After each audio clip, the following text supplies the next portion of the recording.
версия. Как быстрое изнашивание задних колодок, постоянный шум. Первым делом, конечно, я подумал на подшипник ступичный, но дело оказалось не в нем. Дело оказалось все-таки в тормозном диске из-за перепада температур. Диск, как казалось бы, еще хороший, должен поездить и не 1000, но он введенный, и начинаются проблемы. Сейчас я расскажу, как это быстро поменять.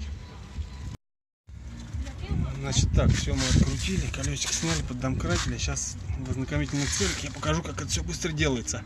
Откручиваем для начала вот этот болт и вот этот болтик. Вот. Два болта, и снимаем вот эту всю эту часть, тормозной цилиндр. Так, открутили мы эти два болта, снимаем тормозной цилиндр, отводим его в сторону. Вот, и теперь давай снимаем здесь вот. Вот он болтик, вот он. И вот болт. Вот эти два болтика тоже откручиваем. Так, ну вот мы содрали старый диск, добрались до ступичного подшипника. Подшипник у нас хороший, шумит, крутится вроде. Вот, сейчас будем устанавливать новый диск. Вот, и есть некоторый нюанс в тормозной системе. Я вам потом его покажу. Так, значит, поставили новый диск.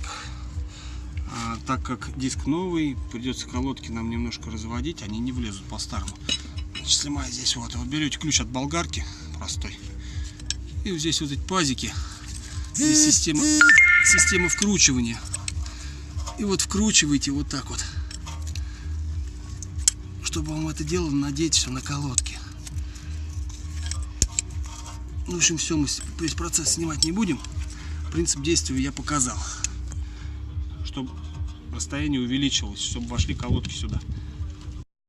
Значит, ревизию для тормозной системы никто не отменял, поэтому раз 30-40 тысяч, это, конечно, надо проверять и смазывать.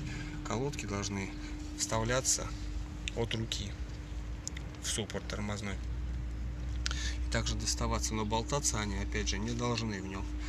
Потом вот этот болт суппорта должен постоянно быть смазанный и ходить туда-сюда. Вот на этот болтик, когда вы открутите, снимете тормозную вот эту всю систему, вы поймете, он должен ходить туда-сюда. Если этот болт встает, колодка постоянно будет зажата у вас, и диск будет греться. Ну и в заключение хочу подвести итоги. После ремонта прокатился, проверил, все, шум ушел, скрежета нету. На будущее для автомобилистов хотел бы сказать: не торопитесь покупать задний ступичный подшипник, так как он идет в сборе и очень дорогой. Обратите внимание на тормозную систему, проверьте ее, смажьте, посмотрите, как изнашиваются колодки, равномерно или нет. По поводу установленных запчастей могу сказать следующее, что я не стал ставить оригинальные запчасти, потому как не всегда оригинал бывает оригиналом. Поэтому я поставил диск фирмы Brembo 1200 за диск и колодочки фирмы Blitz 750 рублей. То есть эти фирмы уже проверены и относительно недорогие.